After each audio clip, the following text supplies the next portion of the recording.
Heavy Bag Boxing. It's the one and only Blazer Flair. Woo! What's up, everyone? It's Nico Ali Walsh. I'm here with Heavy Boxing TV. That's the spot. Yo, what's up? It's your boy Zach, Super Duo, 6-time champion of the world. I'm giving a big shout out to my home team, Heavy Bag TV. You heard? Keep it live. This is Showtime Sean Porter, and you are watching Heavy Bag Boxing. What's up, man? It's the amazing Keyshawn Davis. Shouts out Heavy Bag Boxing TV, man. Y'all lit out here. Keep doing y'all thing. Teach a man how to squabble.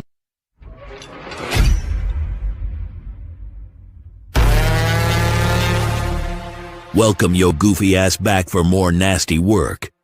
Around here, we got it for the low, you dig? It's the Boxing Trap Podcast. And now, here's your host, a rich woman's lover and a poor woman's dream. The 757's finest. Give it up for Big Tio and the leader of the casual congregation, Las Vegas Rob.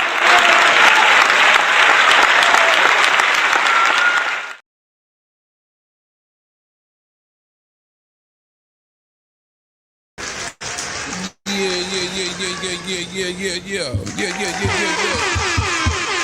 What up? Oh, God, feel good to be back. What up, YouTube? Big T.O. Heavy Bag TV. Man, get your super goofy looking asses in here and hit the bag. Back with my brother, Las Vegas Rob, most definitely in the building. What up, Rob? Man, we is in the building and the parking lot. We gonna do this shit. You heard me? Sirski, yes, Sirski. Shout out to whoever the hell is in the chat already. My guy, my brother from another. Down under the Aussie family. Mark wins in the chat already. Oh, we've been here since last Wednesday, and I'm sorry. My apologies about yesterday. Your boy had to work it out, so we couldn't do the show, but we are here. And we ready to talk some boxing. If you are looking for a boxing conversation, you done fuck around and stumbled on into the right podcast where we talking the latest and greatest in the sport of boxing. Real quick, if you could, just take 1 second, one measly motherfucking second, and hit that like button. If you haven't already, subscribe to the channel so you can jump in that comment section. I promise you, if we can get to you, we will get to you. All right, man, we're going to jump right into it. Rod, you ready, man? Let's roll, baby. Let's do it, man. Hot topics. Here we go.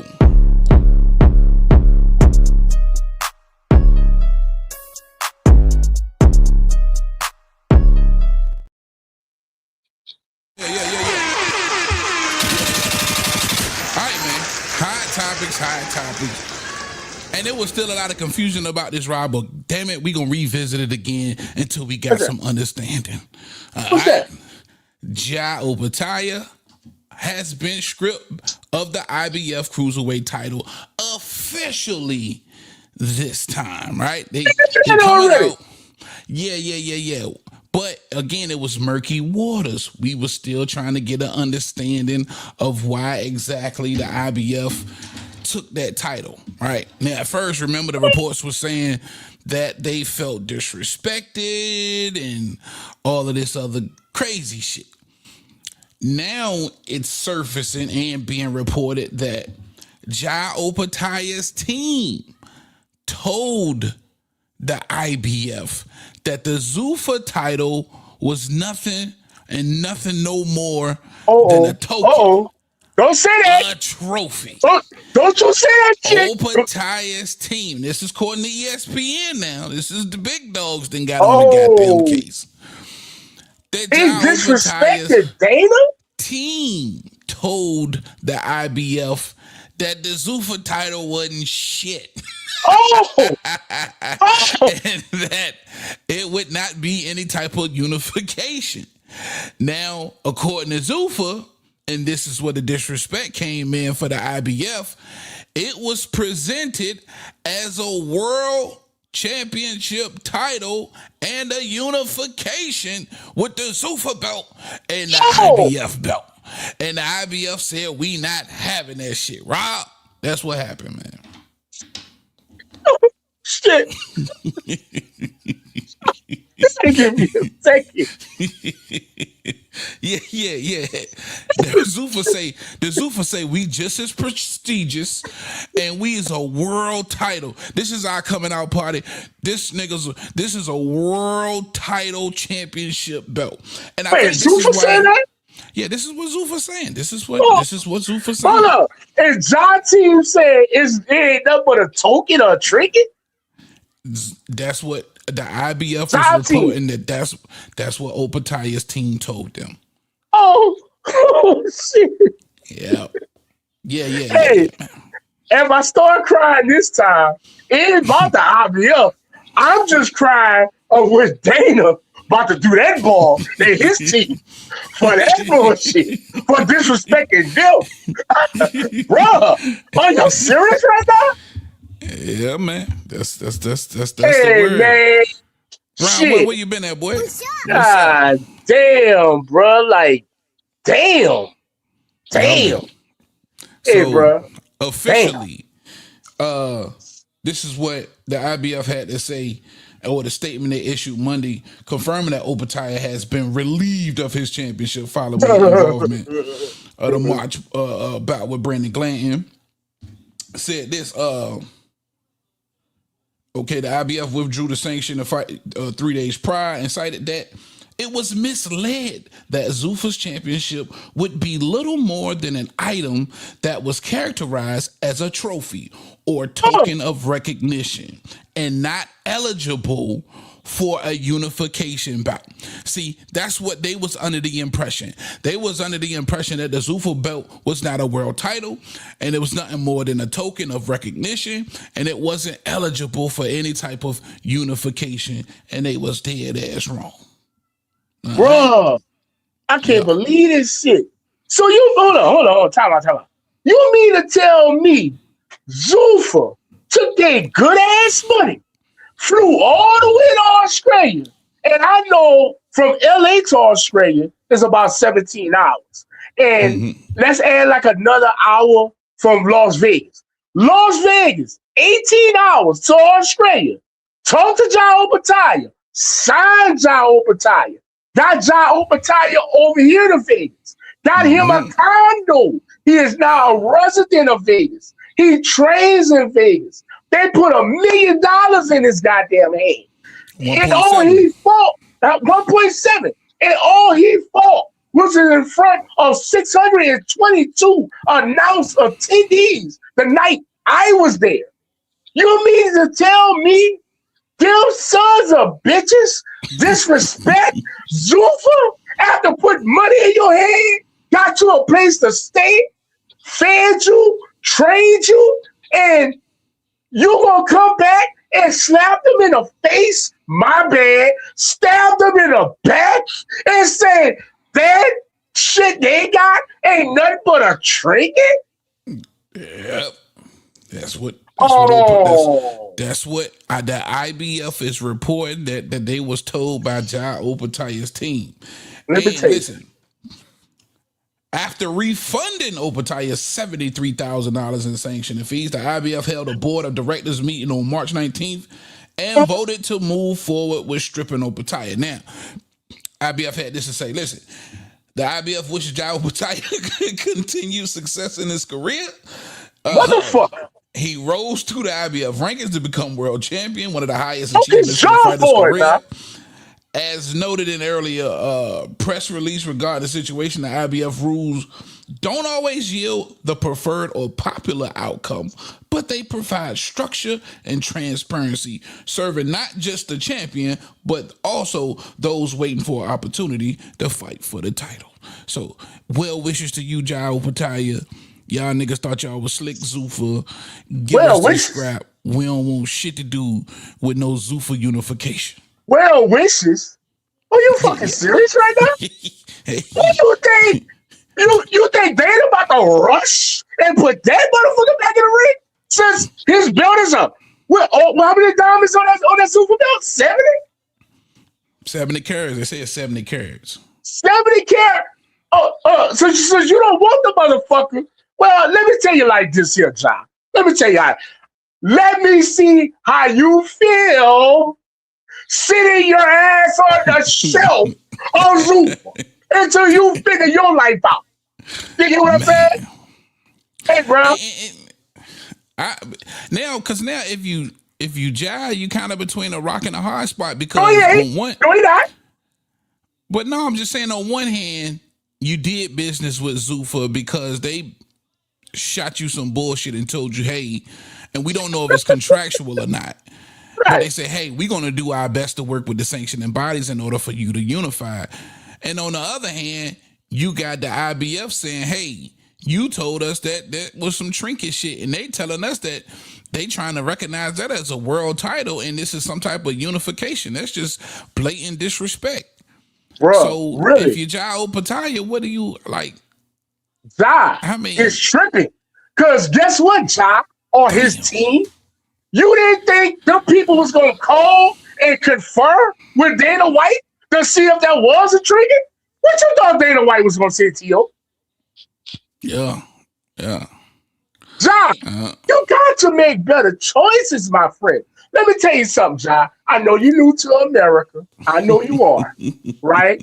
This is some shit. I want you, this is your homework, Ja. If you listen, I don't know if you listen, but if you are, this is your homework. You can't be trying that dumbass shit, trying to be slicker than a snicker around this motherfucker, Ja. Because guess what's going to happen to you? I want to introduce you to a very popular American female artist. Her name is Beyonce. She has a song to the left.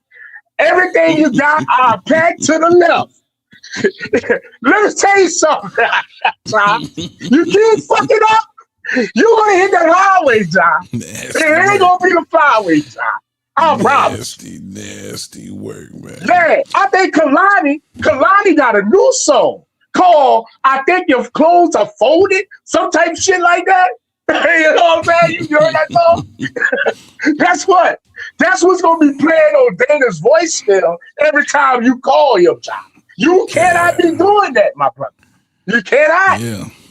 Hey. And I think that does that make ripples in the relationship between Dana and Ja now moving forward? You're damn right. And if you Ja and your whole dream was to become undisputed, not only have you taken a step backwards, you're trapped. You know what I'm saying? Because now you under contractual agreement with Zuffa. So, amen. And who's not going to follow suit with the IBF? The IBF might be a lot of different things, but you know, they stand on business, and I think people gonna follow suit. I think the other sanctioning bodies follow suit. Yeah, bro, that is a bad situation. But guess what? At the end of the day, that man had to do like Michael Jackson and play the man in the mirror. You did that, my brother. You did that. And you didn't make shit worse at your new job by talking about the boss and his motherfucking award that he had at his belt. No doubt. Damn, bro. All right, Ja. We'll see how that story develops. We'll continue to watch. All right, man. We rolling. We rolling. What we got next here? Oh, your boy Bam stepping up to that bantamweight plate, taking on Antonio Vargas, the WBA bantamweight world champion, 23-0, of course, 16 knockouts. Bam, Jesse Bam Rodriguez, the little kid Dynamite at those lower weight classes, stepping up yet again, moving to 118, the bantamweight, to see the likes of Antonio Vargas. And look, we all keep saying it. He's inching up, but you want to see that. And maybe correct me if I'm wrong. I say you want to see him dare to be great, make that leap, right? Like a Terrence Bud Crawford, and say the hell with it. I'm going to see another pound for pound fighter. I don't want to keep knocking off these champions that nobody knows their name. I'm pretty sure there's a lot of people who don't know who the hell Antonio Vargas is, unless you're a hardcore fan who pay attention. Because listen, you got a lot of hardcore fans who don't even pay attention to the lower weight classes. You know what I'm saying? But a recognizable name in Naoya anyway, right? That's what you want to see for for Jesse Bam. But listen, he's taking it step by step. He's moving up the bantamweight, and he's seeing, Antonio Vargas. Let me ask you a question. I think for just for today only, I'm gonna use the gray flag as the flag. Casual flag. What the fuck is bantamweight? What middle school weight is that? That gotta be 100 and something. Somebody in 6th grade weighted shit. 7th grade or something. 118 Oh, pounds. hey, damn. Have a fucking ball, my nigga. You still ain't got nobody attention. Shout out to you. And I be trying. I want to on our channel, man, to bring a little bit of light to the little fellas. You know what I'm saying? Shout out Antonio Vargas, who picked up his title back in December of 2024. And he's been a WBA champion since December 2024. He just recently defended it last year, and now he's getting the Bam Rodriguez fight, man. And Bam again moving up, inching his way closer to that 122. He moving up to 118 pounds. God damn.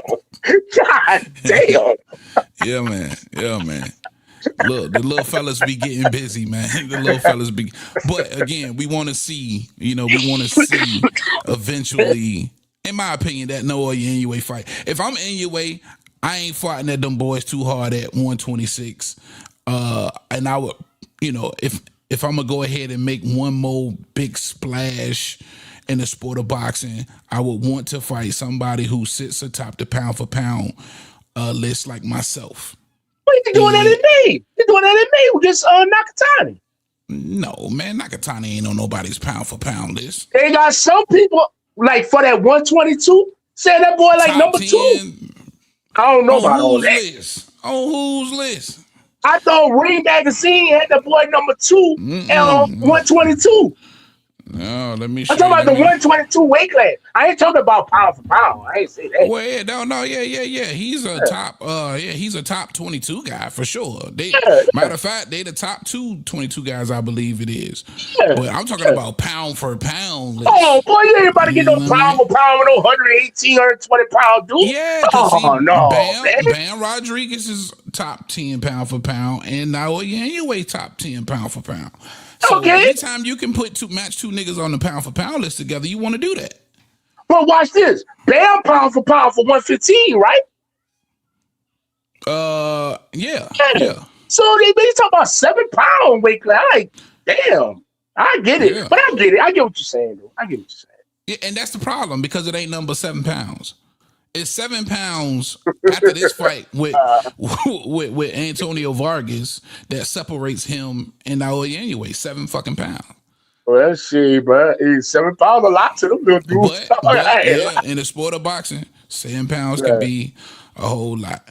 But definitely looking forward to this one, man. We're going to check this one out for sure. This is coming up for Bam next, hunting down that bantamweight WBA title. And listen, if he's able to go up there and snag this from Antonio Vargas, who is a really decent fighter in his own right, a champion now, 19, only 1 loss, 11 KOs. It should be exciting. We're going to see what how Bam handles that. DJ in the chat, what up, my brother? He said, it's never enough for you, is it, Heavy? You finally getting the fights you were desperate for 3 years ago, and now you're just a man more for these guys. I do. God knows I do. I don't even know what you're talking about. What am I demanding? Oh, as far as Bam fighting Naoya Inoue? Yeah. Because listen, I wasn't even paying these little motherfuckers no mind. But if we can get 2 of the best little dudes together, let's do it. It ain't but a handful of names down there anyway. For sure. All right, man, let's move it on. We rolling, the train is rolling. What else we got? Hot topics. Oh, according to your boy Brian Bomac McIntyre, he said this. Listen, I can't see Rolly getting past Devin. Rolly just goes in there and throws punches, closes his eyes, and hopes he hits. Something. Now, this fight is all but done. I don't think we still have the official tissue rollout of this fight just yet. Friday. Friday. Friday, they should be announcing this fight, right? Going to be Friday. And, our apologies if you're a member and you checked out our whole Ring 10 card. We was way off, but look, shit happens. Shout out everybody. Watch this. Ring 10 is canceled, sir. Well, yeah, but none of them fights we said was gonna happen. It's happening. You can't say that. Can't say that. Well, I mean, we still got time. Nothing is official, but no, we don't have time. Ring 10 canceled. Yeah, Ring 10 is canceled. And Riyadh season for April is canceled. Yeah. Okay. Watch this. Ring 8 is canceled. Okay, PBC has taken over for Cinco de Mayo. That's not a Ring 8 card. No more. Okay, well, explain to us what's going on, because I've been at work. Tell me what's going on.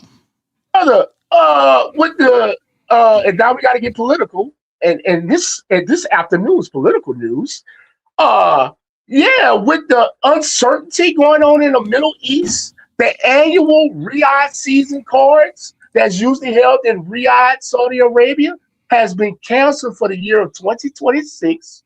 Also, Ring and Riyadh sponsored cards for the next 120 to 180 days has also been pulled, meaning the May 2nd David Benavidez card will no longer be on the Zone pay-per-view. It will only be seen on Amazon Prime pay-per-view, brought to you by the Premier Boxing Champions. Thank you very much. And that was today's news. It's not going to be on the Zone no more. No, sir. Damn, well, them the Zone subscription niggas about to be mad. Well, you can't do that. Niggas. But you can't do that because Sela and the PIF, the people that pay Turkey and give Turkey all that money, they got a lot of shit brewing.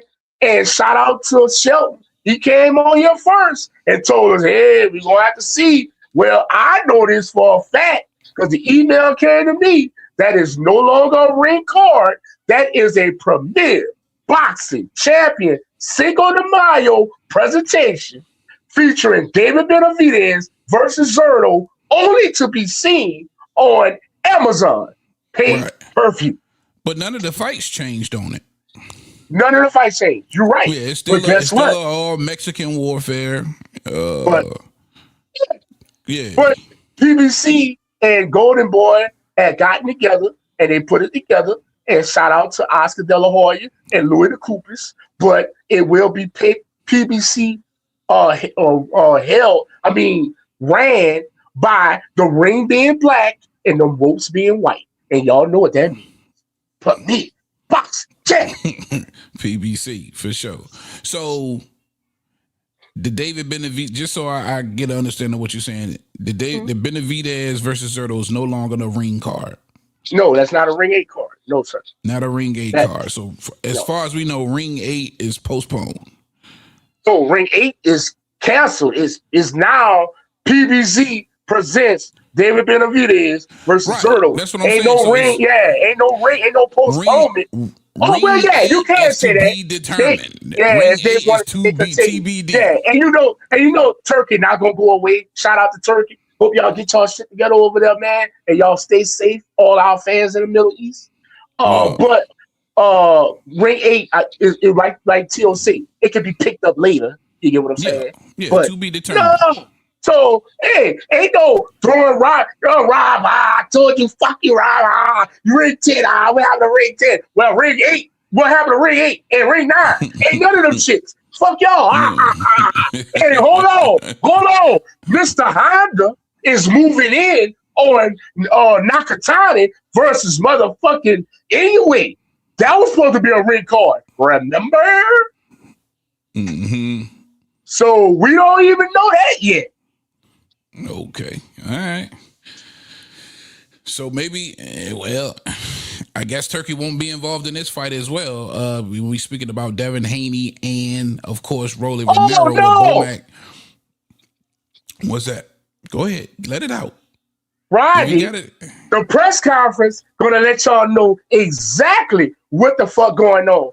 And just to let y'all know, I will be live from the MGM Grand tomorrow. I'm gonna be in the place, and while T.O. is live, I'm gonna click on and I'm gonna have PBC breaking news about Friday's press conference, Devin Haney versus Rolly Romero, presented to you by PBC. And that will not even come from Rob. Since y'all like to think Rob just like to just find shit out the air, that's going to be coming from great friends of the premier boxing champions. They already agreed to talk to us live tomorrow. Thank you, sir. Yeah, there we go. All right, so basically this fight is all but done. Bo Mac can't see Rolly winning this shit for the life of him. And listen, this is a Rolly Romero who's only has 2 losses. One coming to Tank Davis, the other to Pitbull Cruz. 2 of the best that 35 had to offer. The loss to Pitbull, I believe, came in at 140 pounds, if I'm not mistaken. But he has an excellent performance in his last outing versus Ryan Garcia, who apparently don't want no parts of Rolly Romero because he called out everybody but Rolly Romero. And now, if you're Devin Haney, since you can't get the rematch with Orion Garcia, is this the best fight to make possible? To beat the guy who just knocked down and beat Ryan Garcia in his last fight, Rob? Devin tried that before. When he tried to get the guy that Tank knocked out, and he said he was going to do it better than Tank, and he was going to knock out Ryan more viciously than Tank. Let me ask you a question, Tio. It worked out for Ryan. How did it work out for Devin? Yeah, a whole lot of controversy, and he got set down 3 times. But listen, this is I think everybody still believes that this is a shell-shocked Devin Haney who's not going to allow these guys to I agree. To lure him into one of those dogfights where he just has the completely wrong game plan. This is going to be a fleet-footed boxing, jabbing Devin Haney that Rolly Romero's gonna see. Right. And I'm gonna tell y'all like this. And this is just my opinion. I'm a casual. You take my opinion, you don't have to take it. I'm just gonna say it. I think this is gonna be one of the most boringest fights of 2026. Rolly versus Devin.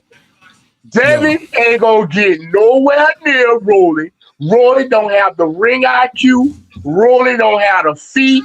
Rolly ain't gonna be able to do shit with a how you say that, Tio? A back foot Devin Haney. Yeah, back foot Devin Haney is just extremely hard to beat. And it's gonna be 12-0.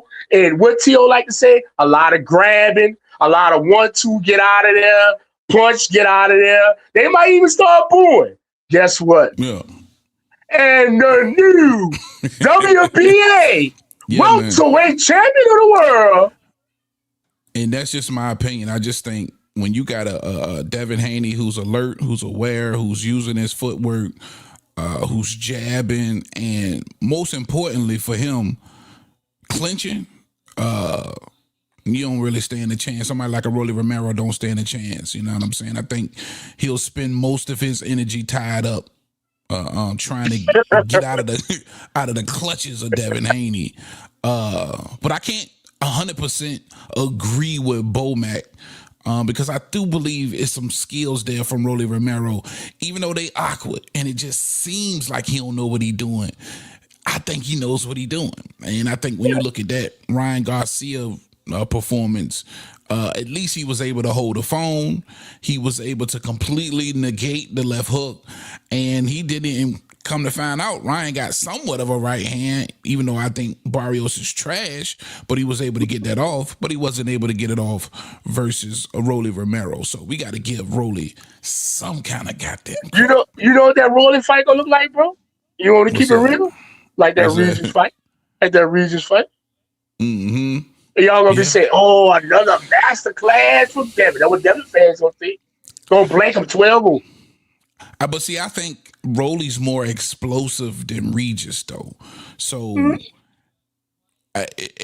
Regis was so, he was so predictable You know what I mean? And when he did decide to do something, he just wasn't explosive enough. I think Rolly has the kind of explosion, just like he showed in the Ryan fight when that left hand came out of nowhere. That could happen to Devin if he ain't paying attention. It's gonna be interesting, but like you said, I think it's that's a big if. You don't pay attention. Another Sleeper. Devin Haney sleeper. Yeah. At the end of the day.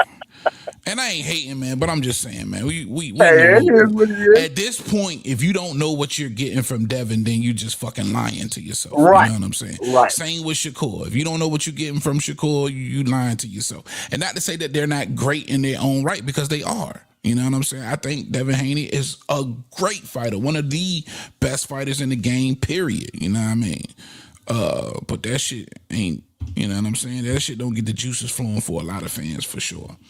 All right, man, we moving on. We gonna stick with your boy Devin right now, because shout out Bill. Bill came out and said, listen, Devin Haney has Jerron Ennis on his hit list, and he's confident the fight will eventually happen. Once he gets a belt at 54, we can revisit that fight, but he is on the list. That's going to happen. It's just a matter of when. And shout out Mill City. He said that on a Mill City interview. And listen, they visited the thought in talks of fighting the Jerron Boots Ennis at a catch weight, or no, at 147 pounds. But Boots at the time wanted it, I think, at 152 or something crazy like that.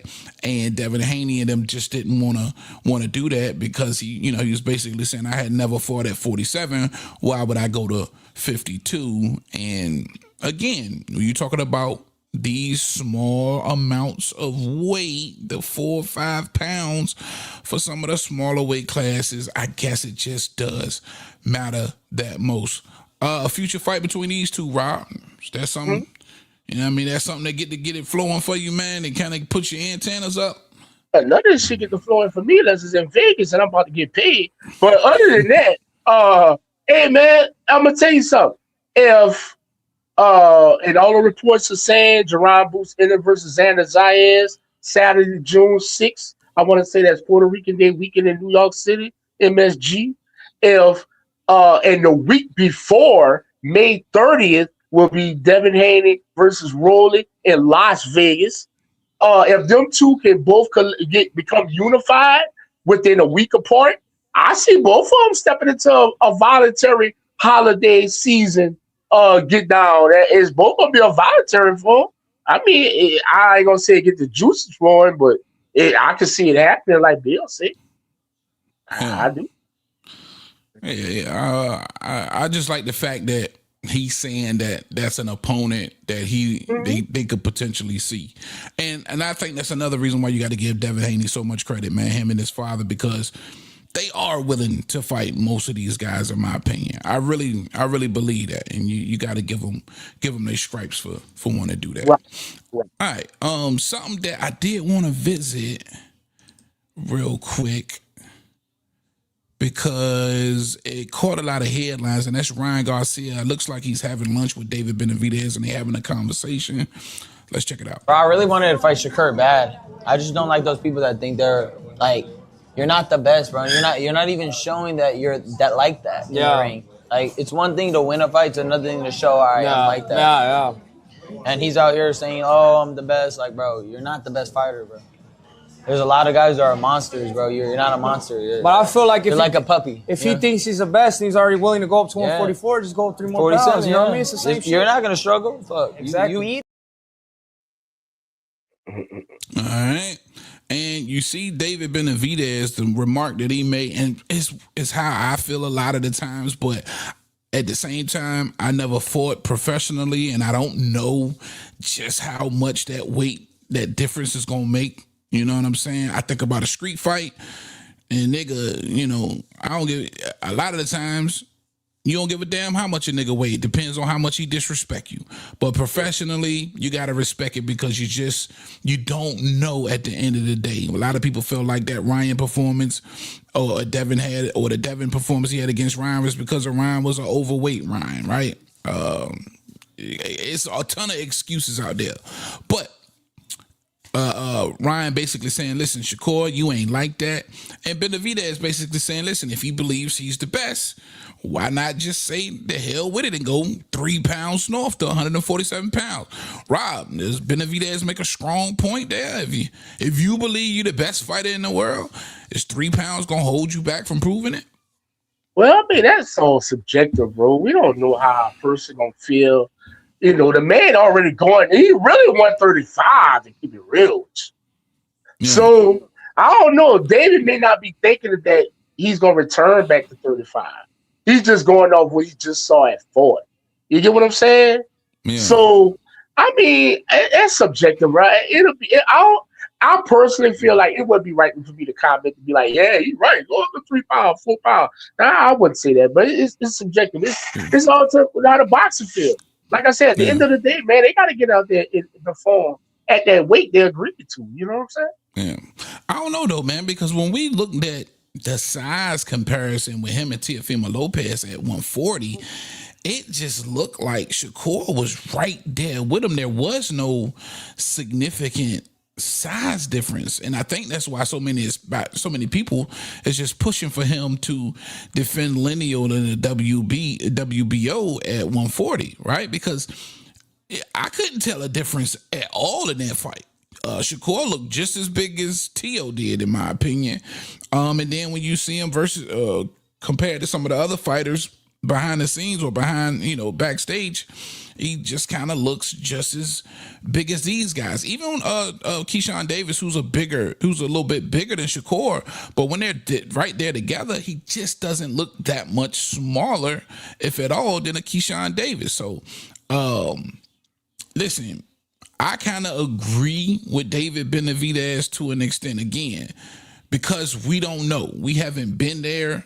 Maybe there's a huge difference. But I also believe it's a reason Keyshawn Davis is cool with having one fight at 40 and potentially fighting at 47 the next. Because, 7 pounds is 7 pounds. 3 pounds is 3 pounds. If skills truly pay the bills and you're willing to fight Conor Ben at 154 pounds. What a weight class. Or with a weight class, but I mean 154 is 154. No, 47. Conor Ben at 47 with a weight class. Yeah, but I'm saying he publicly called out Conor Ben at 154 pounds. Oh, he said 47. You can double check me on that. He said 47. I can show if it was the Max Kellerman shit. I understand. I'm telling you, he said 47. Initially, he came back and said 47. But initially, he said he could beat Conor Ben. He would go up to 54 for Conor Ben. That's what he said. He was trolling, dog. He trolled. Okay. Well, I'm just saying, again, fans gonna hang on to your every word. So as a fighter and a public figure, you got to be careful what you let come out your mouth, because that's what we gonna have on record. Nigga, you said you'd go to 54.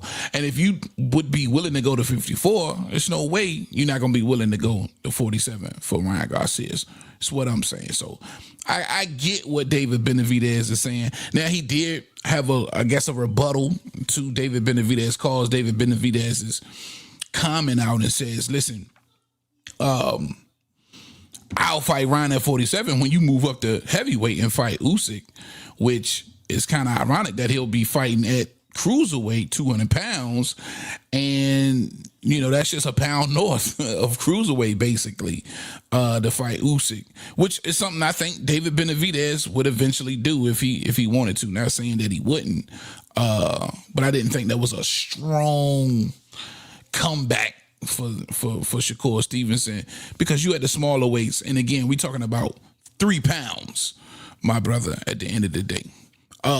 Did you have thoughts on what Benavidez said? And I mean, what Benavidez said about what about Shakur, saying, listen, if he thinks he the best, if he believes he the best. Oh no, you asked me that question already. I answered it. Oh, I was saying it's subjective. I said you really get it depends on how the boxer feel. A boxer gonna give you that call. You get what I'm saying? But as far as me, I wouldn't. I'm not gonna comment on it. I guess I'm taking Shakur's side. If Shakur don't feel comfortable going up there, that's where he want to lay the foundation of what a fight needs to be. It is what it is. But neither here or there. Not Turkey ain't giving y'all no money to fight, so there ain't shit happening. And Ryan started off the video you played like, I want to fight Shakur bad. Yeah, that shit was about to be done. But hey man, shout out to Turkey and the PIF and Sailor and everybody else. You know what I'm saying? No doubt. DJ in the chat, he said, no, Heavy. Check the chat. I already got you on record that 7 pounds don't mean shit. Did I say don't mean shit? I don't know if I said don't mean shit. I'm saying, and we got to get context, DJ, because we're talking about somebody who said that they were willing to go up to 154 pounds. But that was a year ago when that man said that, bro. You holding on to a year ago? I don't care when he said it. He said it. And when it comes to the lower weight classes, I might say it don't mean a damn thing because you just don't have a ton of names down there. And you want to see the names mix it up. When you're talking about flyweight and all that goddamn minimum weight and goddamn ant weight and goddamn paperclip weight, if it's a couple of names down there, let them two little motherfuckers fight each other. You know man, Shakur ain't got nobody at 40 or 35. He can make $10 million fight. Nobody. Yeah. Nobody. Yeah. And that's his minimum. That's his minimum right now. 10 million. He ain't getting in the ring unless it's 10 million. He a damn lie because you take Turkey out the equation, you gonna have to take what them niggas give you, or you ain't fighting. You ain't fighting. Nigga, we bad. We on some real shit, and we gonna talk about it a little bit in the main event, which we gonna be approaching in a minute. Shit about to go back to normal. Yeah. Well, like I say, they expecting this shit to everybody to cooler heads prevail. They had their little meetings and NATO meetings and country and superpower meetings, and hopefully all these missiles and bombs and all this shit stop. And you know what I'm saying? The gas go back down. You get what I'm saying? All that shit. But hey, until then, you gonna have to sit on your fucking hands until Turkey can figure it out. Shit about to go back to normal, nigga. Them $5 million paydays about to sound real good to some of these stars in a minute. Right. Real shit, bro. Right. Real shit. All right, last hot topic I want to talk about real quickly. Mayweather started this whole undefeated shit, protecting that old. That's also important. And listen, in my opinion, I've never been one of those fans who was caught up on a fighter being undefeated. Rob, as you say, T.O., you not going to throw him away. I'm reluctant to throw anybody away. That's just how I feel. It's hard for me to it's hard for me to throw away fighters. I be trying to save them all. Shout out to Frank Martin. Shout out to Lamont Roach. Martin. Shout out Lamont Roach. Shout out, because listen, any given night could be your goddamn night. And I don't care. Shout out to Kelvin Davis, April 4th at the Chartwell Arena. ODU, stand up. Shout out my nigga Tim Zoo. All of them. You feel me?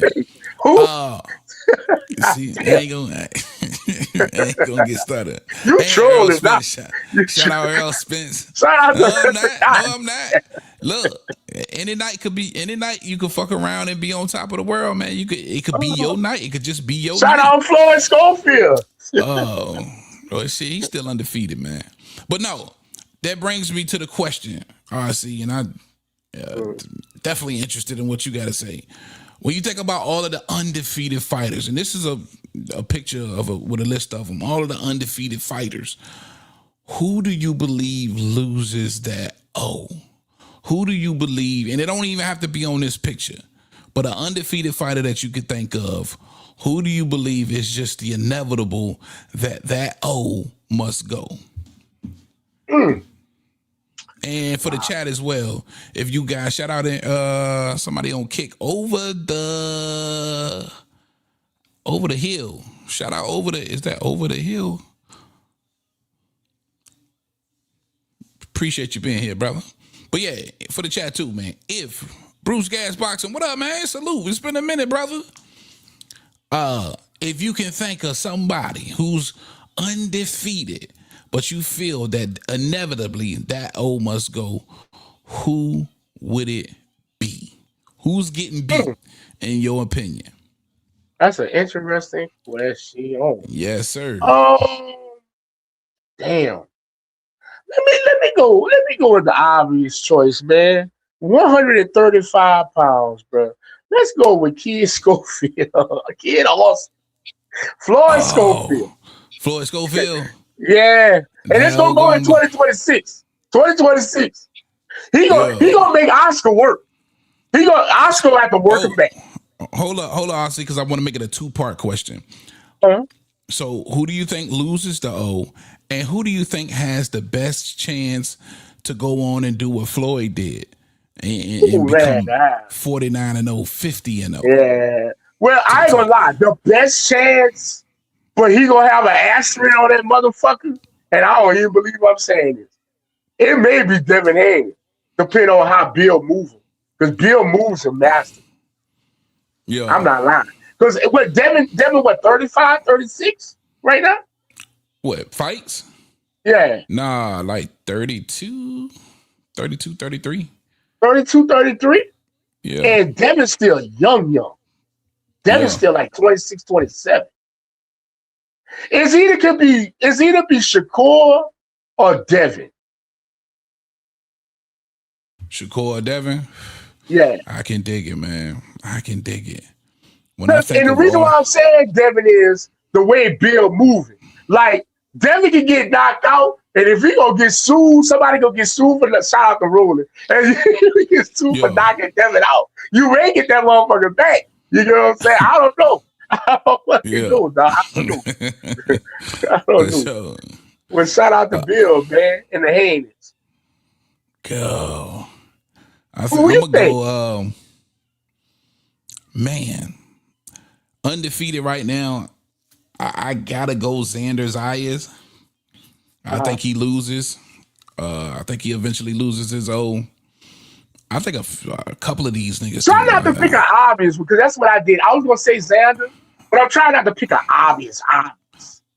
Oh, okay. Like Xander gonna be like, if you're a sports book person and you're bought them eyes on Xander, gonna be fucking bad against I'm gonna say Richardson Hitchens. Okay. I think that's a good one. That's inevitable. Yeah. And as far as maybe having that legacy run of just being undefeated and potentially even getting close to Floyd, oh man, it's hard not to mention Shakur and Devin, man. Yeah, the potential. And the only thing I messed that up is they fight each other, and I don't think that ever happened. Maybe it does. Devin getting too big. Yeah, Shakur's defense is just crazy, man. And with Devin, if he keep the mentality that he got now, which I just think he does, he has a hell of a ability to hold you and negate that offense and pop the jab. You know what I'm saying? That's just gonna be hard to beat. It's gonna be hard to beat a nigga loving on you for 12 rounds, but punching you in your shit at the same time. Great question, man. Definitely want to know y'all's thoughts on that one, man. All right, man. We moving on. Let's go and get to the main event, baby. Let's get ready to rumble.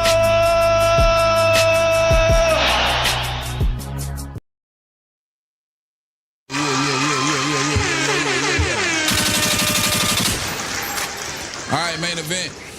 All right, so a whole lot of controversy and talk has surrounded, of course, the Boots Ortiz fight over the last several weeks. And we ended up, it appears, to have absolutely nada. And now both are being linked to different fighters that I've come to discover over this past weekend.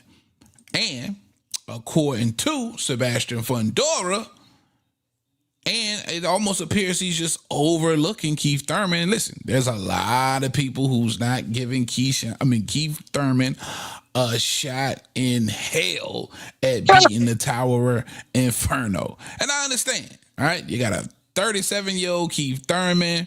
This is a young dog, and Sebastian Fundora, 6'6". He's looked clean in his last few fights. He dismantled Tim Tszyu.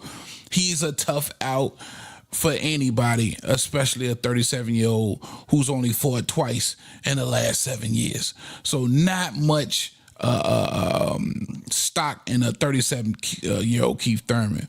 And in my opinion, overlooking Keith Thurman, he said, listen, I'll be ready to fight again in September. After the Thurman fight, I'll fight Virgil. So now this is... Hey, come on, stop, bro. You know Virgil can't fight. Well, listen. Anything can happen. Anything can happen between now and September between Virgil and Oscar De La Hoya. Virgil might smarten up and say, hey, listen, I can't afford to lose no more time. My name is hot. It's buzzing. I'm coming off a huge win over Erickson Lubin. The money's out there for me. Let me dump Rick Meridian, get in the good graces of Oscar, and get to this bag. Well, you doing a lot, boy. That's a lot you need to be fucking done, my dog. All right, man. Hey, that's one day's work if he really wanted to do it. Let me tell you, man. He can dump Rick and call Oscar in the same afternoon. That can happen. That can happen. Yeah, shit.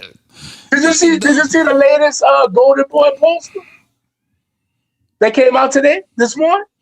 You sent it to me, the one that doesn't feature Virgil Ortiz.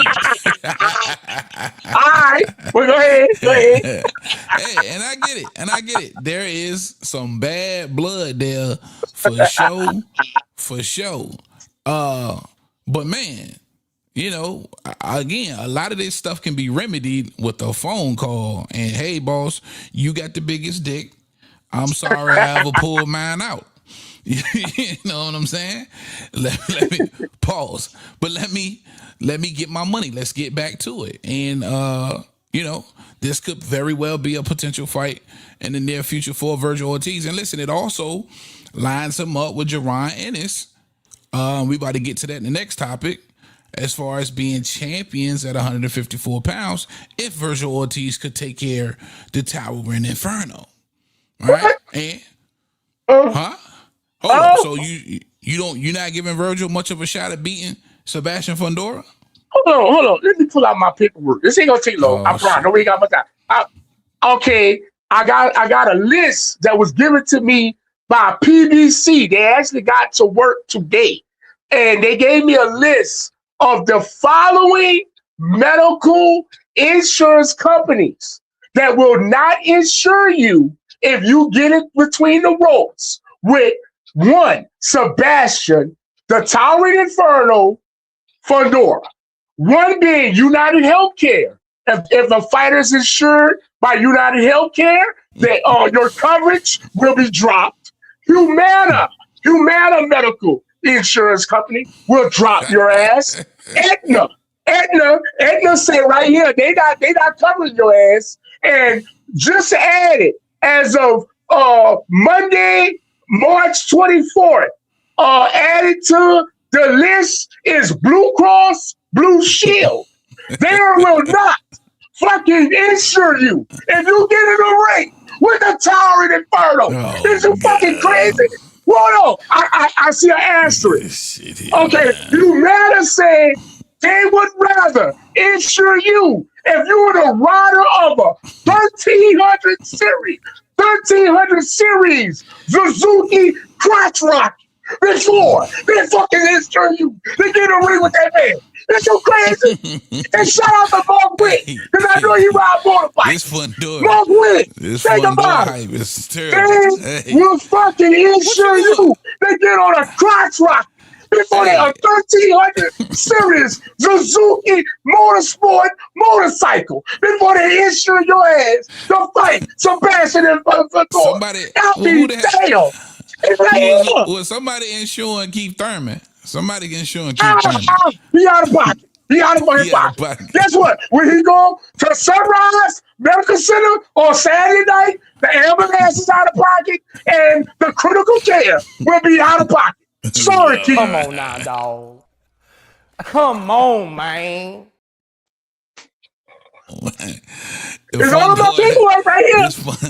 This Fundora hype, boy, I love it. I love this Fundora hype. Hey, So, let me tell you, the last person they insured, they had to pay 80% of a goddamn facial fracture for fucking Allison Lubin. That's what Humana Insurance said they had to pay. They said they ain't doing that shit no more. Fuck that. You know what I'm saying? No, they ain't happening. Don't worry about it. Don't worry about it. But no, in all seriousness, you ain't giving Virgil Ortiz a shot in hell versus Tower and Inferno? I'm not giving Virgil Ortiz a shot that Oscar De La Hoya gonna pick up the goddamn phone. Well, you want to get Ortiz a title. Hold on. I don't want to do that. I don't want to give Virgil shit. Because Virgil tried to kick that man when he was down. When he thought he had a network. Oh, now you hear I just signed a multi-year extension. You want to come back and holler at a nigga, huh? Nah, I'm cool. Click. Oscar De La Hoya made it very clear he don't blame Virgil for anything. He said he will no longer do business with Rick Meridian. Yeah, well, guess Virgil what? is a grown man. Fuck both of y'all. Right? Nah, fuck that. No. I'm just saying, listen, because again, it's not like it can't happen. It happened with Ryan Garcia. It was bad blood. Ryan said he was done, and look at Ryan now. He's still Golden Boy. There is a path to them getting back on the same page. I understand that, but guess what Ryan never did? Ryan never sat down with a promoter from a whole nother goddamn company and orchestrated a goddamn contract, and I signed the shit saying, look what I got, Oscar. All you gotta do is sign right here. It's already done. Now I didn't do that. Let me tell you something, Virgil. You from Texas, so I'm gonna use a Texas analogy. That was a song, maybe like 10, 11, 12 years ago. It's by Mike Jones. He said, back then you didn't want me. Now I'm hot. You all over me. Yo, no, don't come your ass over here. I'm with the soul now. Fuck you. You know what I'm saying? Hell no. Shout out to Mike Jones. So according to you, ain't no forgiveness in Oscar. He moving on, and Virgil on the shelf. Don't look for Virgil no time soon. He tried to fuck over him, saying he had no network. Bro. Again, things. You know how fast shit changes. Them niggas could be right back in good graces next week. We don't know that. They could be in good graces in 2027 too. Yeah, in 2027. I need a cool off. I need a cool down. Shout out to all my resident therapists and sociologists that say every person needs a cool off period. You know what I'm saying? Hey, he's on his cool off period. That's all the fuck it is. Put it in your documentary, man. When I do my documentary, oh yeah, Virgil doing a documentary. You got that right. You'll be getting paid off that before the next time you get paid in a motherfucking boxing ring. Fuck that. Damn. For everybody else, man, they put it in the chat, man. Do you believe Virgil stands a chance versus a Sebastian Fundora if they are to iron out these issues and once again work with each other? Because listen, Oscar it ain't like he's over there with a bunch of big ass names. Virgil Ortiz is a budding superstar, and it's in Oscar's best interest to get that boy fighting and rolling and get that superstardom. You know what I'm saying? Keep that train rolling. Keep that train rolling.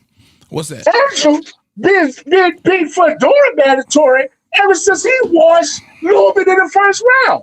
He never said shit about Fundora. Ever. He still to this day ain't shit about Fundora. We talking about this because Fundora brought his name up. Yeah. I don't give a damn who brought who name up. It's I give a damn. Why Virgil ain't bring his name up? I'll wait. You the contender. Because he been focused on boots. Yeah, no. You ain't been focused on boots. Which is a bigger fight. You ain't been focused on fucking boots. It's a bigger fight. Fuck Boots. I know what you got. You got this same goddamn paperwork I got with all these goddamn insurance companies telling you it's fucking a grave risk to your health if you fight that fucking man. That's why your fucking ass ain't motherfucking wanna activate your goddamn. You ain't tell Rick Marinci, whatever his fucking name is. Get on that email and email Fundora. Your ass ain't do that. You know why, Rick Marinci? You got that same paperwork with Blue Cross Blue Shield jumped on this goddamn list. Boots. It's fuck Boots, man. No, Boots his now, ass didn't go. He didn't Come on now, dog. Come on, man. He didn't want to activate his mandatory. He didn't want to activate his mandatory. Is what I'm saying. And you know why? I know why. The whole chat know why. He didn't want to activate his mandatory. We know why. We want Boots versus Virgil over Boots Fundora any goddamn day, man. We wanted that fight. 1,300 fight. Suzuki. We wanted that fight. We wanted that fight before anybody even had. Them niggas was even at 54, bro. This is a 47 fight. Tito, you know a 1,300 Suzuki motorcycle goes 200 miles an hour on the gas? They'd rather insure you on that motherfucker than fight him? God damn. Put it in here. Oh, shit. E-Dub in the building. What up, E-Dub? My bad. Shelton, where you at? My boy Shelton is in the building. Shelton, boy, you done missed a lot of this crazy shit RC been talking today, man. Man, it's my only day this week. I will not be here next week. I will be at the MGM Grand because it's going down, and we will. I gotta ask Fundora that. Bro, how you feel? You the most dangerous man walking the face of the fucking earth. You gotta talk to your boy. Talk to me. Damn. Brother, you know you got 4 insurance companies that say don't fuck with you? Brother. God damn, some bad. Dude, get him up, man. Shout out to Tower and Inferno, man. All right, man. So that name being linked to Virgil Ortiz, whether you like it or not, or whether you believe it's going to happen or not. And now, what's being linked to Boots? This is being linked to Boots. Of course, our targeted date for June 6th. Top Rank is reluctant, but the Zone wants this fight. If they can't get him versus Virgil Ortiz, it appears they want him versus Xander Zayas. Sources from the Zone said that this was a priority fight for it. And come to find out, these niggas own 40% of Matchroom USA Boxing. So this is a fight that they're pushing for. And for Top Rank, who recently signed their deal with the Zone, multi-year deal that should give us 10 to 12 cards a year from Top Rank, they reluctant for this fight.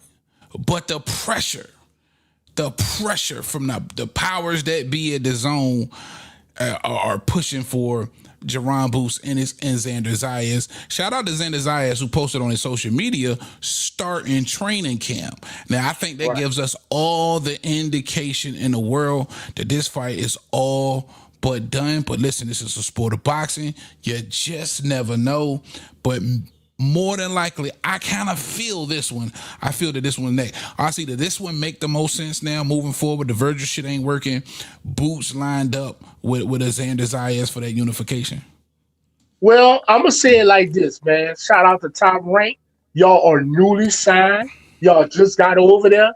So if the Zone, the broadcaster wants to fight, you want to get it. And what you want to do when you first get on your job, Teal? You want to get in the good graces of the employer. You want to make great impressions. Right? You want to make great impressions. Unless your motherfucking name is Jao Batai. Nah, you can go on and do some off the wall shit like that now. But I don't think Top Rank is that dumb. So they are definitely going to serve up Xander Zayas to Jaron Boots Ennis because that's what the Zone wants. And they're not going to pull a motherfucking, I gotta give Ja a name. I need to talk to Punch Talk. Shout the motherfucking Punch Talk. Bro, I cannot unsee or unhear Bumbosis. You gotta give me a Ja over time name, man. I need a name for that motherfucker. Man, shout the Punch Talk, man. I will be checking in with you soon, my brother.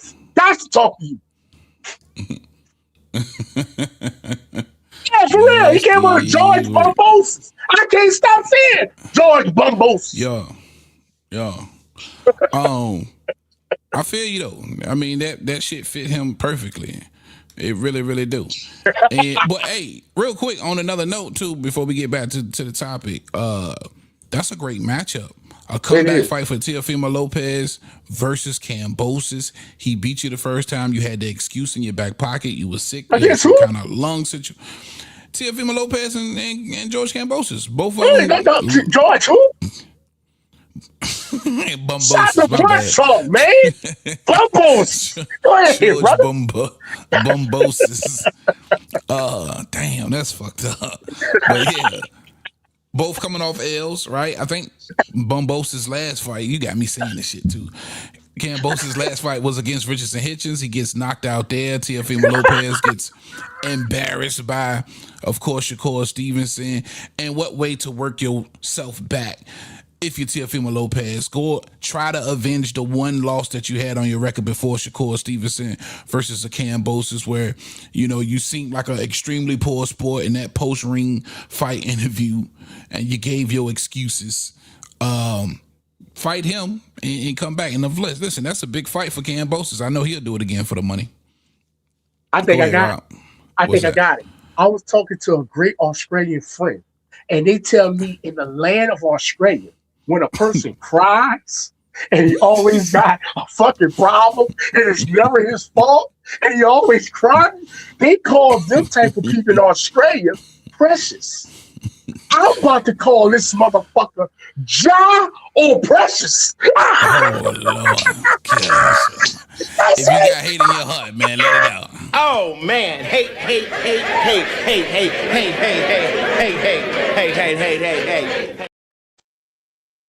Let that hate. I gotta talk to Punch Talk. Punch may give me a better name, but preliminarily, we're gonna go with Ja or Precious. Well, go ahead. Oh, Precious. So this makes all the sense in the world for me, man. And listen, this is going to be an extremely and again, I think we went over this before, where you want to give Xander the credibility because he's a unified champion at 154 pounds.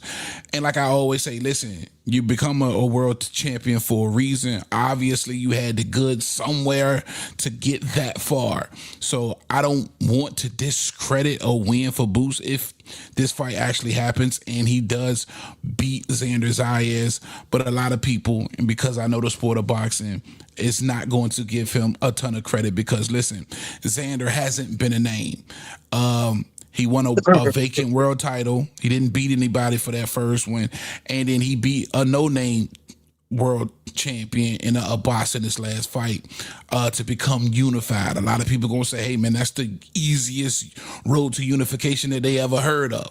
And then here comes Jerron Boost, and it's just in time for the right pickings to take it from the 23-year-old Puerto Rican. So it's always a ton of holes you can poke in anybody's story, but I still think this is a great fight for Boots, and for nothing else, if he is to beat him, he becomes a unified title holder, of course, at 154 pounds, for sure. So I like this fight, man. Hopefully they get this one done. All right, man. The last topic of the main event, real quick in the chat, my guy DJ, he said there will be repercussions in private, gentlemen. No doubt. I can hear you now. Well, my man E-Dub say, this fight will be good and great date near the Puerto Rican parade, for sure. PR. E-Dub, you Puerto Rican, man? I think E-Dub might be Puerto Rican, for sure. Right? Shout more to chat. He said, RC better hope Fundora don't get slept. That's all I'm saying. All I can say is Brian Mendoza, a C-class fighter. If he can knock him out, any of these other niggas can knock him out. Let me tell you something, brother. A pro clock is right twice a day. For sure. All right, man. Final topic before we get to you, the viewers. Real quick, I want to thank everybody who's in here joining us for sure. If you at least can smash the like button, I truly appreciate that. Hit the subscribe button if you haven't already. Get in the comment section, holla at us, man. And then we got that segment to where you can join us if you would, if you got something on your chest. All right, now listen, RC, somebody we haven't been talking about nearly enough because I know there's a ton of Mexican Canelo fans out there that I would love to bring into the fray for sure. But Canelo Alvarez, is he far from finished? Right? Now, last time we seen him, he said he had somewhat of a little tweak injury. I want to say was it a bicep? Oh, some shit. I don't know. But we see him lose to Terrence Bud Crawford in a definitive win, in my opinion.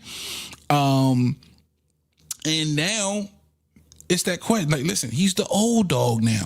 We remember Canelo bursting on the scene, whooping ass, taking names, getting pushed into the Floyd Mayweather fight that catapulted him, even though he lost.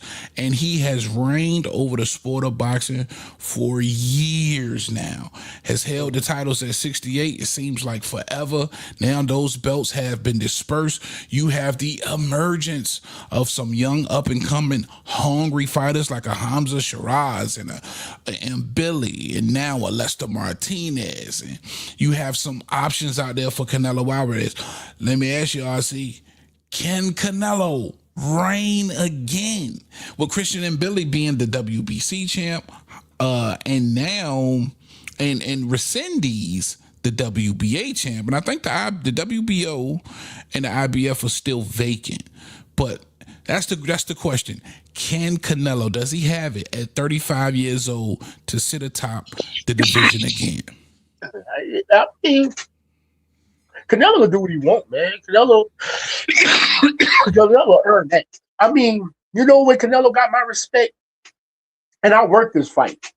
Canelo fought Bivol in the T-Mobile Arena. There was like 21,000 people there, bro. It was a real raucous crowd, real live crowd.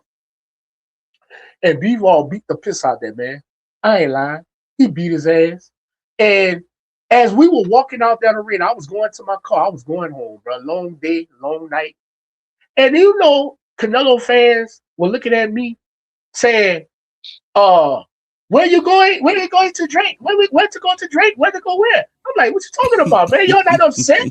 You're not upset the man lost? He what? I said he lost. He didn't lose, man. You crazy. I say, what? To this day, Canelo fans don't think he lost to Bivol. They think the fight never happened. So, as long as you got fans like that, brother, Canelo ain't going nowhere until you say so. Yeah, but listen, having great fans is one thing, and climbing in between them ropes and defeating the likes of some of these young niggas is something different. Can he climb between them ropes and reign over this second wave of 68 fighters? Yeah, because 68 ain't all that, bro. I'm gonna keep it real. Billy, he's slow. He punch hard, but man, Billy ain't all that. Lester Martinez, yeah. I mean, Pacheco, he ain't got no experience. Hosmer Shiraz, I like him, though. I like Shiraz. I like him. The Martinez win over extremely game of lean, that wasn't impressive to you? Nah. Oh man, and that's the question I got for y'all also in the chat too. If you haven't already, that's to me. That's to me. Jump into the chat. Would love to know your thoughts. Shout out my guy E-Dub in the chat. He say he got a couple more great fights and then he will retire. Shout out Shelton Moore in the chat. He said Shiraz is fighting for a vacant WBO. Yeah, man. Listen, he trouble.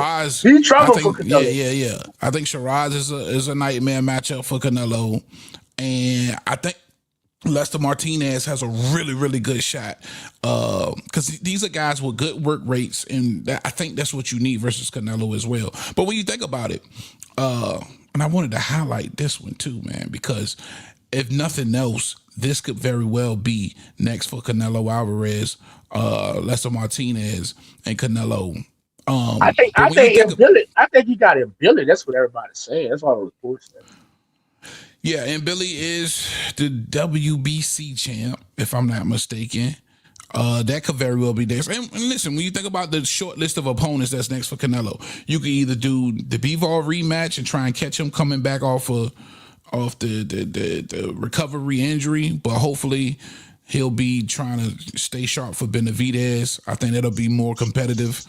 You got Billy, you got Shiraz, you got Lester Martinez. Who else you got?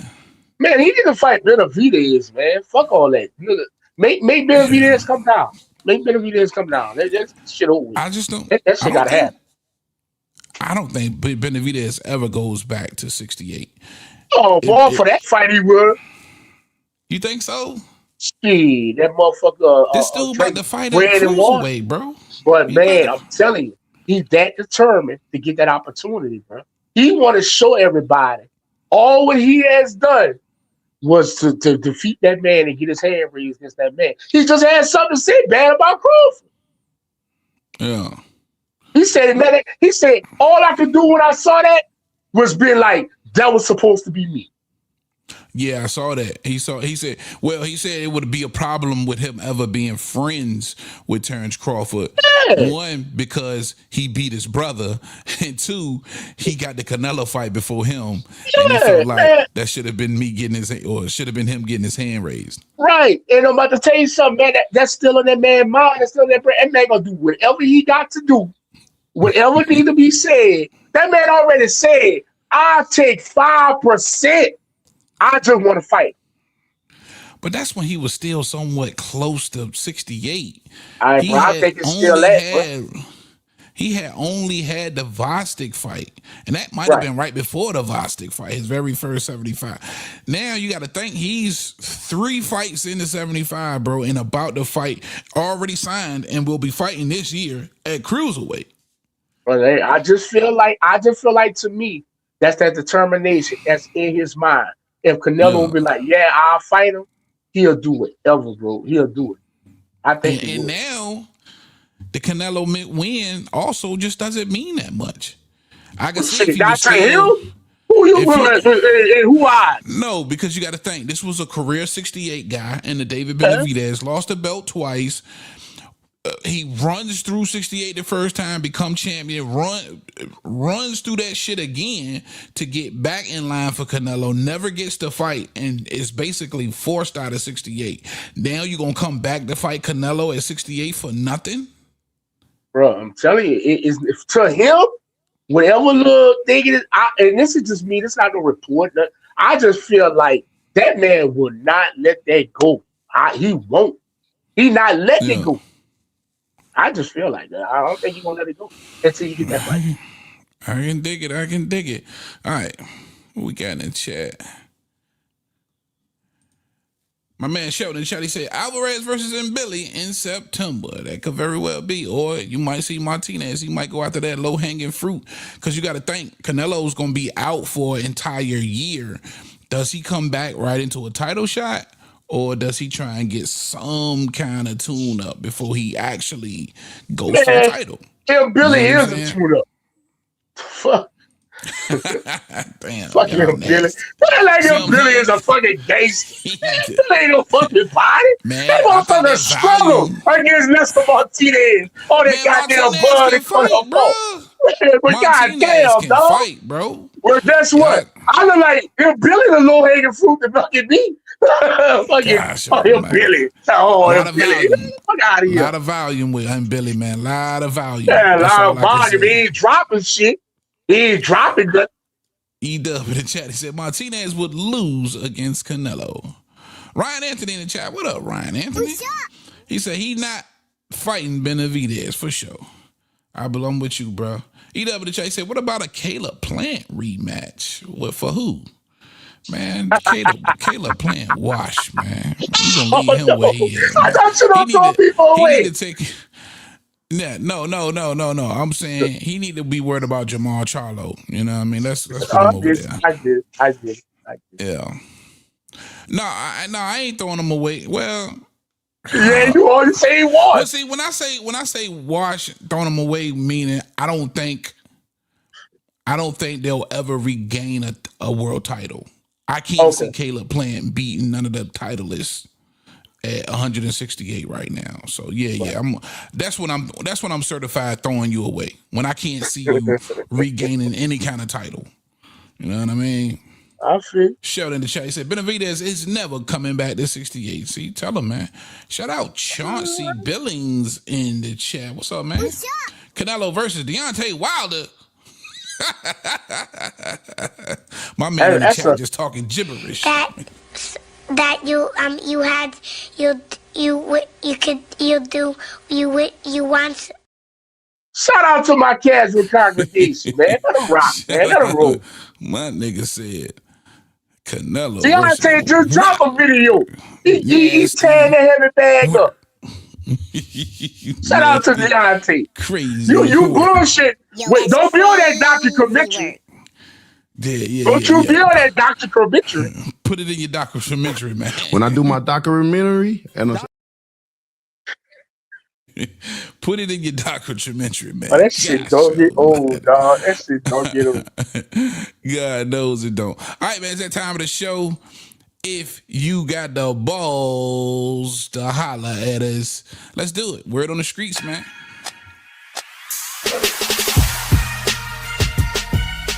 Next caller. What up? Yeah, sure. All right, man. If you got a little time and it's on your mind enough and you would like to holler at your boys, if you got a question or you just can't hold it in any longer, here's the link. Shout out everybody watching on Kick. Shout out everybody watching on Facebook. Shout out everybody watching on Twitter. Appreciate that love. If you can, come on over to YouTube, hit that subscribe button, and smash the like button. At least the one goddamn thing you can do is hit the like button. Something just came on my phone. Uh-oh. Something just came on my phone. Yeah. Breaking news?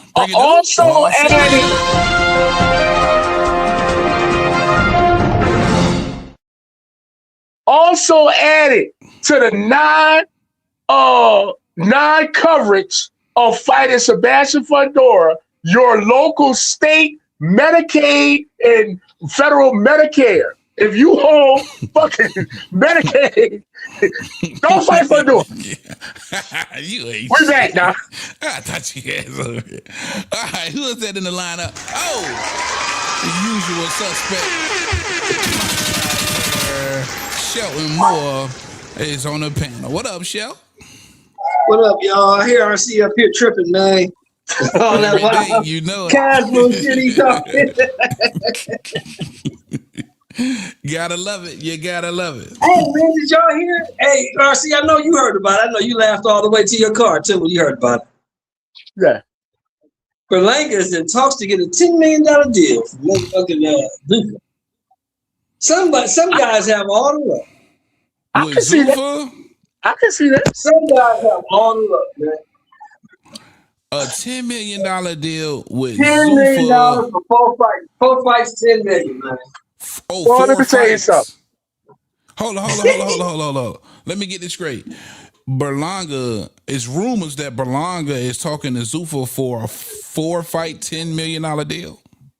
Yes, sir. So that's 2.2. That's 2.2 million a fight. Yep.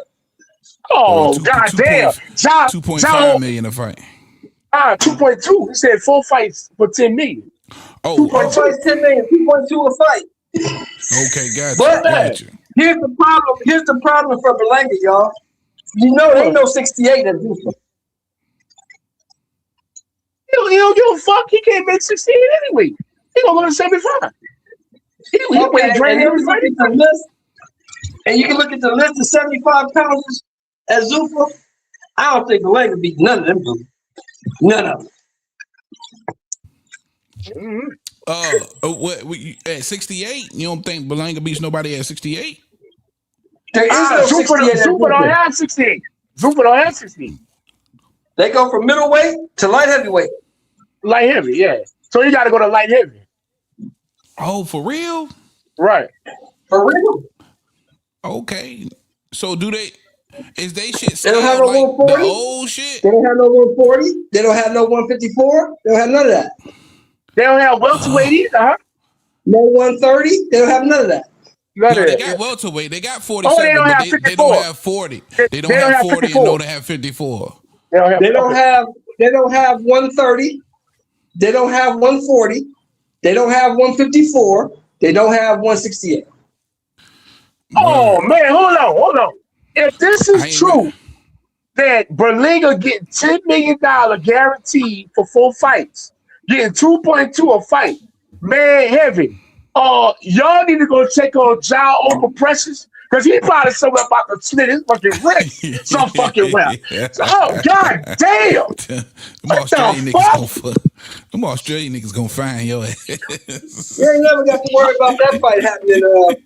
You ain't never got to worry about that fight happening, RC. They couldn't melt Berlanga down and pour him on Opatai. Are you sure He don't about want that? nothing to do with that dude. Are you sure He don't about want nothing to that? do with that dude. He don't want nothing to do with that dude. I You ain't got saying knocked down 4 times. You got knocked down 3 times by Demond Nicholson. Berlanga, Well, you a look. bum. Look, You listen, trash. I agree with you. But I don't think Berlinger gonna go that high anyway. Berlinger not gonna go that high anyway. So I just feel like, goddamn, they breaking a bag on these other people. Damn, bro. Hey man, if he get that deal, that's a if you great was deal. listening, Tio, I told RC last week. If you was listening to Turkey's interview when he was on the Boxing Voice, he told y'all, I do not care about the money because it's not my money. Right. That only gonna hold up but so long because it's somebody's money and somebody gonna eventually start paying attention. Somebody gonna but he don't care. He's doing what he's told to do. He's not the prince. He works for the prince. He's doing what he's being told to do.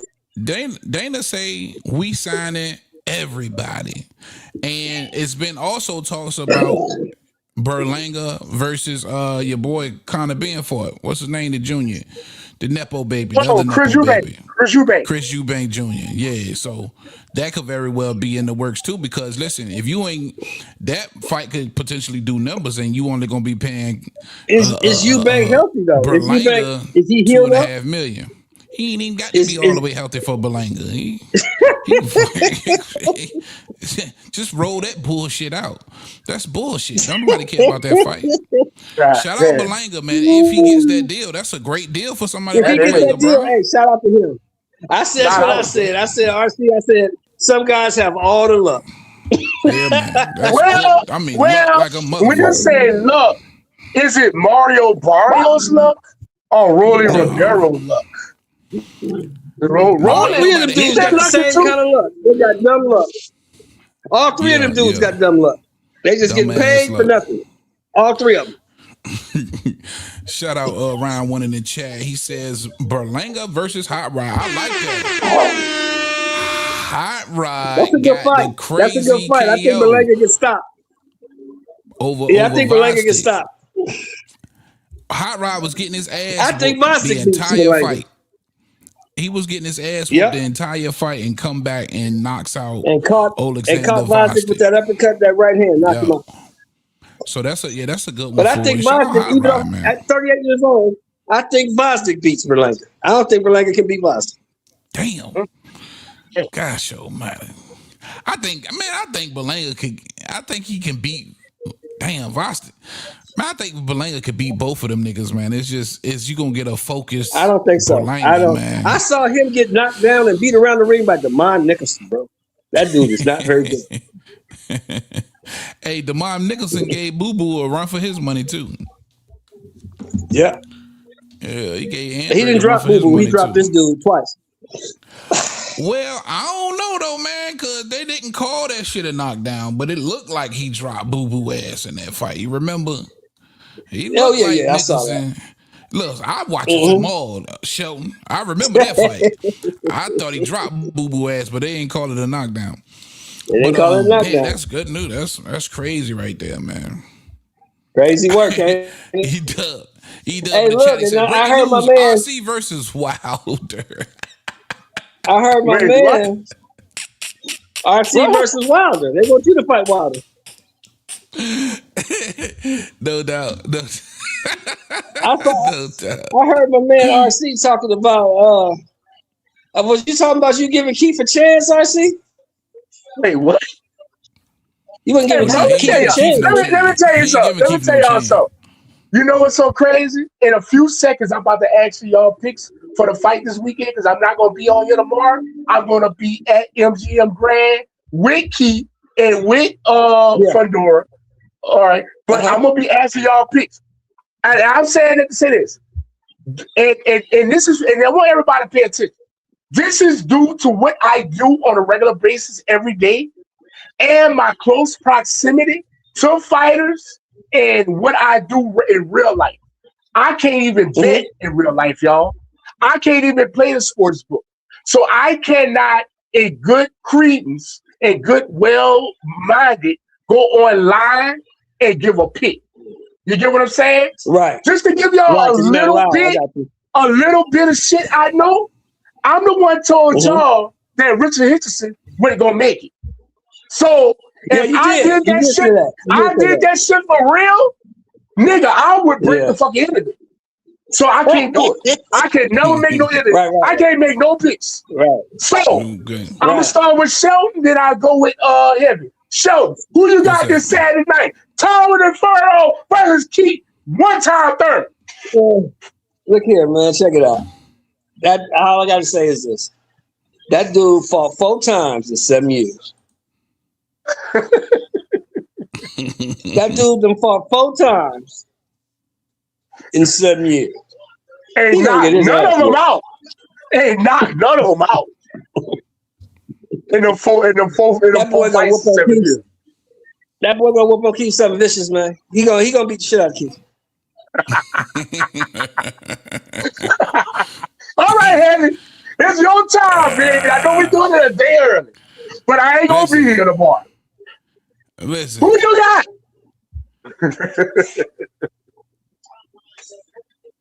Man, my money on Fundora, but I'm riding with Keith. I'm riding with Keith. My God, damn. On that other fish shit. You on that other fish shit. I'm riding with Keith, my nigga. I'm riding with Keith. All the way. But I will say this now to both of y'all. I will say this. If Keith pull this shit off, 4 fights in 7 years. Oh, he back. And come back and dethrone an active young champion. He back. Don't get this twisted now. I'm not saying he's the fighter that Ray Leonard, Ali, John Jones, and them dudes was. Because those are the only guys I ever seen do that. Foreman, he's nowhere near the fighter those guys were. But with the accolades, he right there with them. Because it's some badass shit. You come back after 4 fights in 7 years, you beat this dude, that's some legendary shit. It'll help people forget a little bit about Pacquiao. Just a little bit. Yeah, for sure. Yeah. For sure, RC, for sure. Yeah. Man, give me Keith, man. I think Keith got one more great performance in him, and this is it. Keith back against the wall, man. He 37. After this fight, you certified gatekeeper if you lose, nigga. This is it. And after this, nigga, you don't know. You might as well kiss another title shot. Goodbye. But keep going on the mic after this. Hold on. You said Keith back against the wall? Hell yeah. This is you mean his back against the stretcher? We gonna see. Yeah, this is last shot. Yeah, Heavy right. This is last chance. This is last one right here. Ain't no more title shots more than likely after this, man. Ain't no more none of that shit. It's great. Young nigga. If Keith don't beat him and take the title, it's nothing but young niggas after this. You gotta fight all the young, hungry, goddamn killers. you in line for all the killers after this. UMC of Southern Nevada is our only free hospital that takes critical care patients, that's where Keith will have to go since he's not insured. Shout out.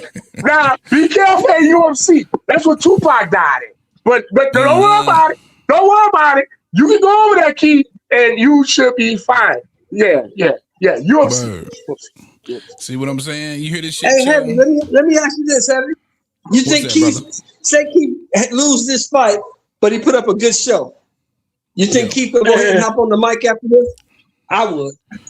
Yeah, you got to. If he wants some more paydays, but being on the mic or not, it ain't gonna help him. You a certified gatekeeper, and ain't no more. No. You gotta fight the dogs. I'm talking about after he had his fight, he put on a good performance, but he lose.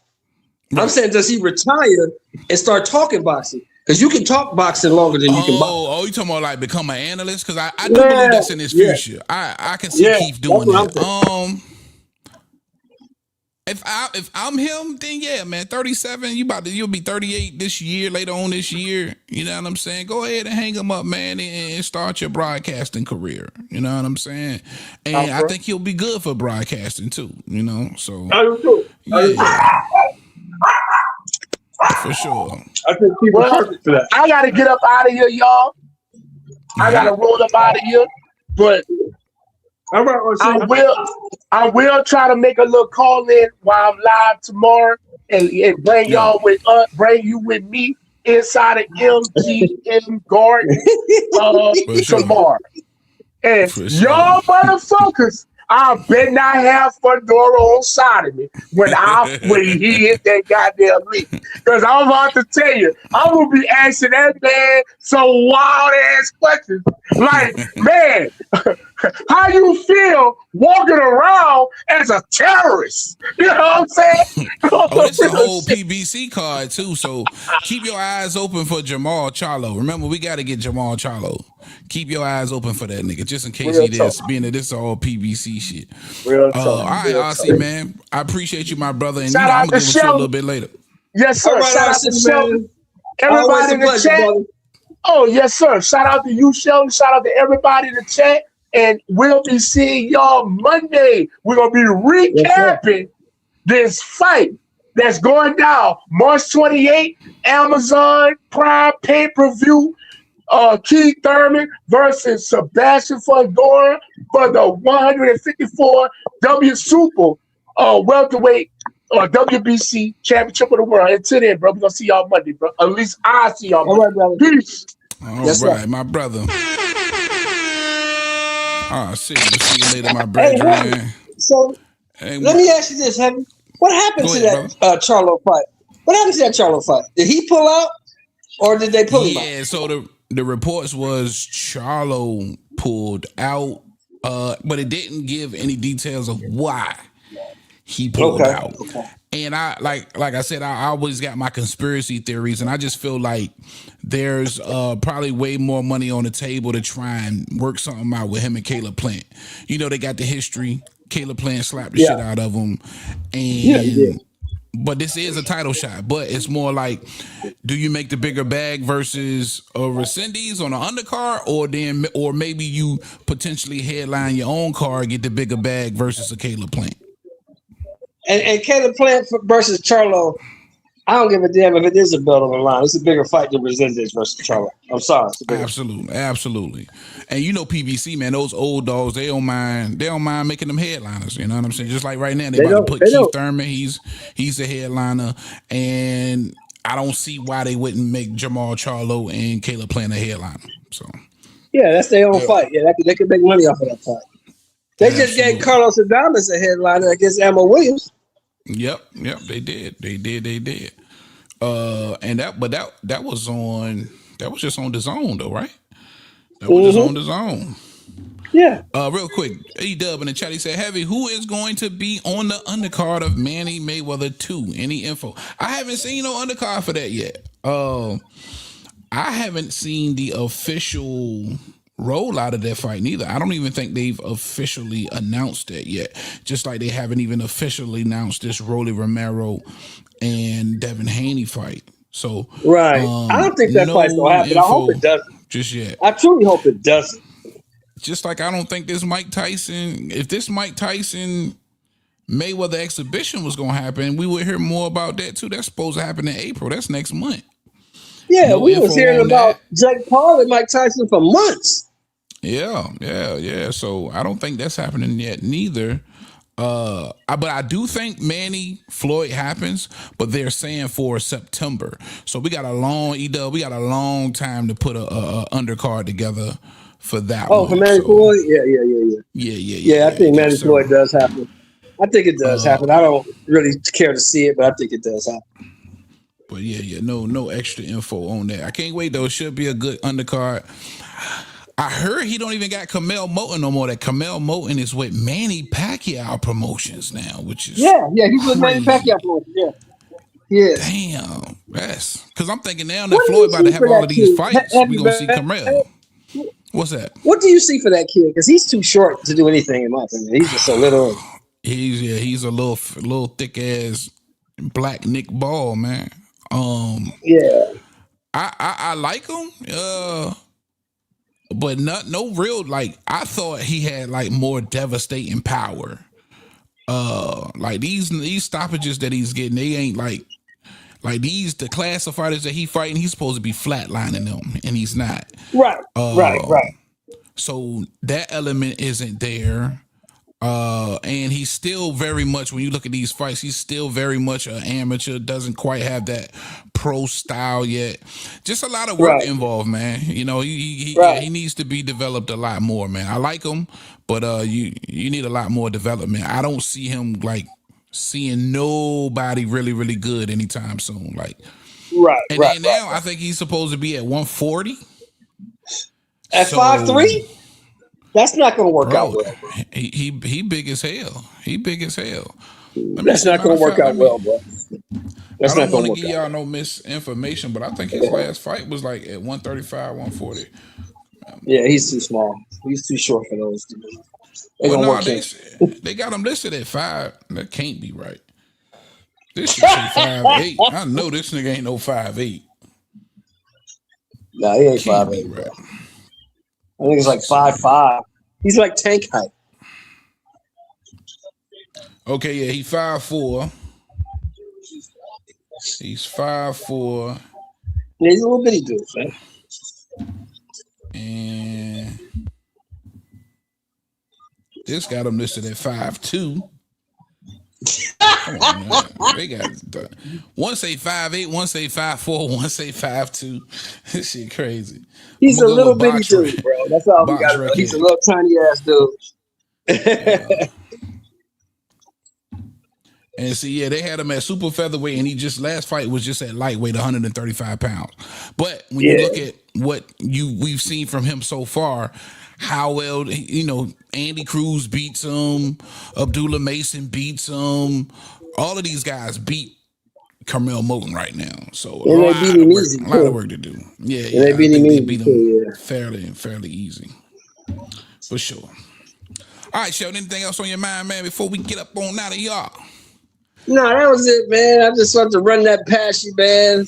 Shout out to Berlanga. If you can get that bag, man, get the bag, bro. Get the bag. Go ahead, get the bag, man. Like they say, it's not about what you're worth. It's about what you can negotiate. Am I right?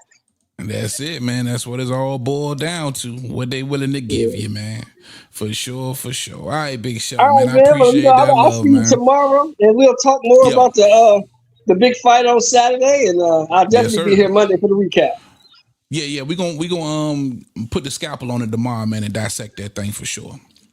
Yes, sir, man. You have a good night, brother. Thank you for having me. Yeah, my geyser. All right, y'all. My man Sheldon in the building. All right, man. If you held it down with us the entire hour and some change, I sure appreciate that love. I ain't got nothing but love for you. I want to thank the whole hood who came out here. I love y'all. That's for damn sure, man. And real quick, if you haven't already, man, smash the like button. If you enjoyed the content and you haven't subscribed already, go ahead and do that. And become a member, man. Support the channel. $1, a damn dollar. That helps your boy out. Appreciate the the love. All right, man, that's all I got for y'all on this one, man. For RC, my guy Las Vegas Rob, I'm Big T.O. This is Heavy Bag TV, the boxing trap. We out of here, man. Most motherfuckers don't know shit about boxing.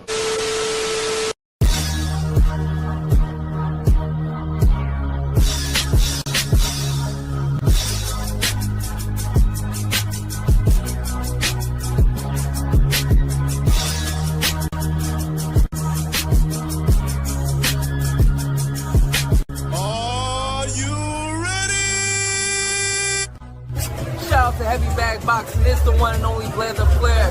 Woo! What's up, everyone? It's Nico Ali Walsh. I'm here with Heavy Boxing TV. That's the spot.